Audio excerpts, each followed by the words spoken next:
Assalamualaikum warahmatullahi wabarakatuh. Selamat sore ya, selamat datang kembali tentunya bersama kami. Jadi di sini ya sempat banyak sekali yang bertanya tentang pelanggaran untuk di Facebook ini.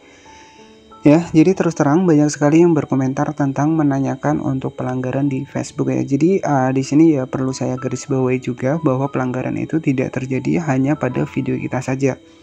Ya, mungkin teman-teman juga pernah merasakan, jadi dari foto profil itu juga bisa beresiko pelanggaran ketika foto profil kita sendiri itu buram. Ya, kemudian yang ketiga, komentar juga ketika kita berkomentar yang tidak sesuai dengan panduan komunitas untuk di Facebook ini juga sama ya. Itu juga beresiko pelanggaran untuk di bagian komentar sendiri, biasanya tidak bisa melakukan sebuah komentar lagi ataupun dibatasi dari fitur-fitur tertentu seperti untuk menu realnya tidak muncul ataupun untuk tidak bisa melakukan secara langsung ya. Kemudian juga terjadi juga pelanggaran karena kebanyakan mengikuti sampai keriting jarinya, yaitu tiba-tiba akunnya nge-lag dan juga akun dibatasi. Nah, itu sebenarnya sudah jelas semua bahwa untuk aktivitas yang tidak valid ya, aktivitas sengaja memperbanyak untuk pengikut ataupun dengan jangkauan dan interaksi palsu untuk di Facebook ini memang beresiko pelanggaran. Dari situ ya kita bisa mengetahui tentang ya sebenarnya dari Facebook ini mengharapkan agar pengguna di Facebook ini tidak merasa tertipu dengan konten-konten yang berita palsu ataupun hal lainnya. Nah, sebenarnya sudah jelas sekali bahwa disebutkan memang diperbolehkan melakukan sebuah reupload ya. Reupload itu mudah teman-teman, tetapi dampak utamanya adalah monetisasinya akan susah. Bahkan ada juga yang sempat berkomentar iklan stream sedang proses peninjauan dalam waktu 4 bulan belum diterima. Nah, itu kan ya sayang sekali teman-teman ya. Kita yang sudah susah-susah menjadi kreator video, saya yakin ketika sudah mendapatkan monetisasi iklan stream itu saya yakin videonya juga sudah banyak ya, karena kan 60.000 menit dalam jangka 60 hari itu sudah tembus. Tetapi mungkin ya atas dasarnya karena melakukan reupload sengaja menggunakan konten bukan original kita untuk meningkatkan jangkauannya, jam tayangnya muncul. Tetapi kalau konten reupload ya biasanya memang diperbolehkan reupload, tetapi harus ada pengeditan yang signifikan ataupun yang sekreatif mungkin ya. Tetapi yang perlu kita ingat kembali bahwa tidak semua video yang kita reupload itu kan ada pemilik hak ciptanya ya. Jadi nggak semua pemilik hak cipta ini mengizinkan. Bisa jadi mereka langsung take down untuk video kita dihapus, dan itu dampaknya adalah pelanggaran standar komunitas, dan setelah standar komunitas ya otomatis susah dapat fitur monetisasi ya. Terkadang juga hal-hal sepele itu bisa menyebabkan akun kita itu susah mendapatkan monetisasi. Misalkan real to real ya, aktivitas tidak valid seperti saling mengikuti, follow komentar, saling follow ataupun saling kembali ya, itu banyak sekali dilakukan sebenarnya ya. Kan sudah dijelaskan interaksi seperti itu tidak diperbolehkan ya, resikonya ya pelanggaran ya, ujung-ujungnya pelanggaran. Jadi pelanggaran itu tidak hanya pada bagian konten, interaksi juga berpengaruh, untuk halaman kita juga berpengaruh. Artinya dari halaman dan Facebook profesional ini dalam satu akun ya. Jadi kalau Facebook profesional ada pelanggaran ya utama, untuk di halaman itu juga ada dampaknya ya. Kemudian sebaliknya, halaman ada pelanggaran, dampaknya juga di Facebook profesional. Jadi seperti itu. Kemudian jika kita memiliki grup ya, banyak share link grup-grup yang mungkin tidak ya sesuai dengan aturan di Facebook, itu juga berisiko ya untuk akun kita. Walaupun video kita ori semua, walaupun video kita nggak ada pelanggaran, tapi kalau grup juga ada pelanggaran, itu juga bisa bereputasi dampak dari akun kita. Nah, jadi ya memang reupload itu mudah, tetapi monetisasi itu akan susah teman-teman. Jadi biasanya melakukan reupload itu paling lama itu 3 bulan lah, paling lama amannya itu 3 bulan. Untuk bulan selanjutnya itu nggak pasti teman-teman ya. Jadi nggak pasti, bisa-bisa video disenyapkan, video dibisukan ya, bahkan ya tentunya ya dampaknya ya seperti itu. Nah, jadi sebenarnya dari awal tujuan kita menjadi kreator video itu apa? Kalau kita ingin jangka panjang ya, kita harus mematuhi standar komunitas untuk di Facebook ya. Semua platform itu memiliki peraturan di mana hal-hal yang memperbanyak interaksi dengan interaksi palsu seperti itu memang tidak diperbolehkan di platform manapun ya.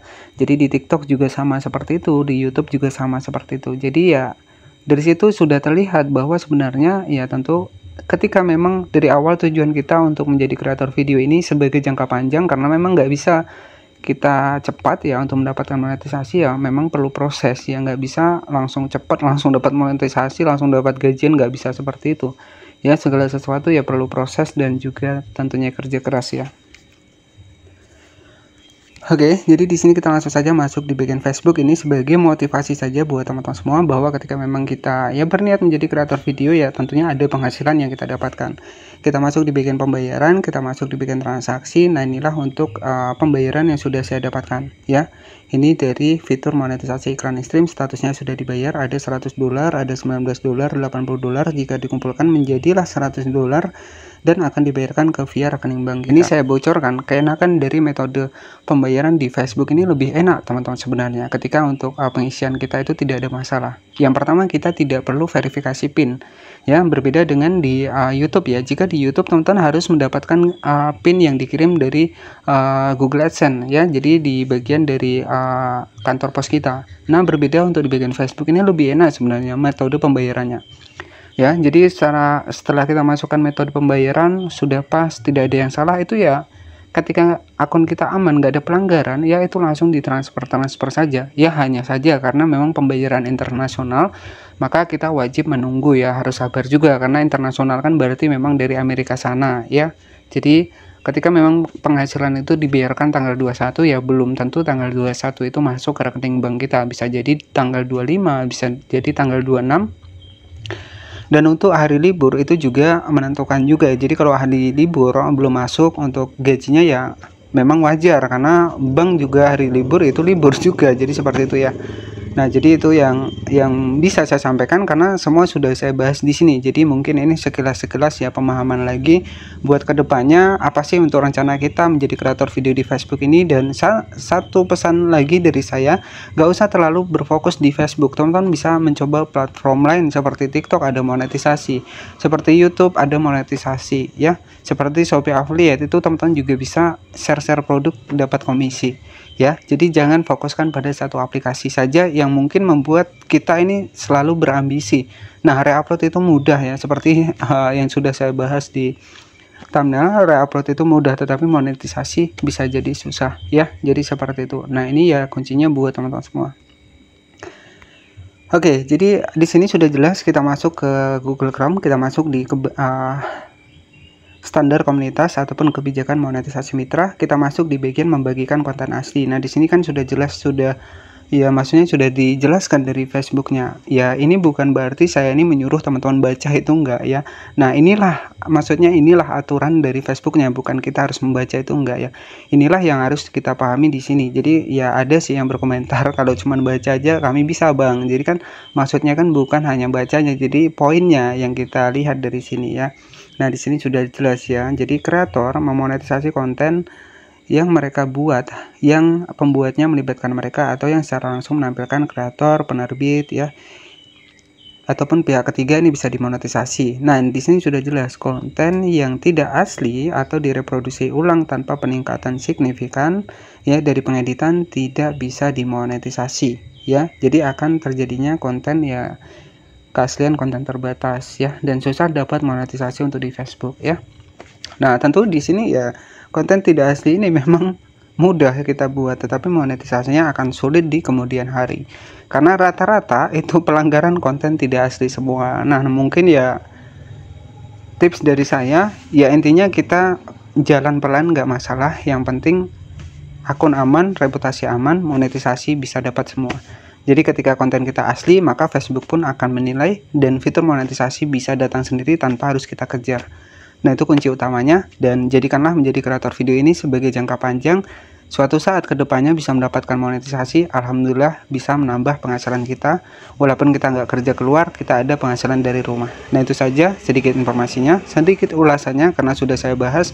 Semua di playlist saya sudah saya disediakan tentang belajar Facebook dan juga fanspage dari awal. Jadi apa yang saya bagikan ini sesuai dengan pengalaman saya, dan tentunya harapan saya teman-teman juga bisa berhasil walaupun hanya memanfaatkan untuk HP saja dan bisa teman-teman kerjakan di rumah ya. Terima kasih yang sudah menonton dan wassalamualaikum warahmatullahi wabarakatuh.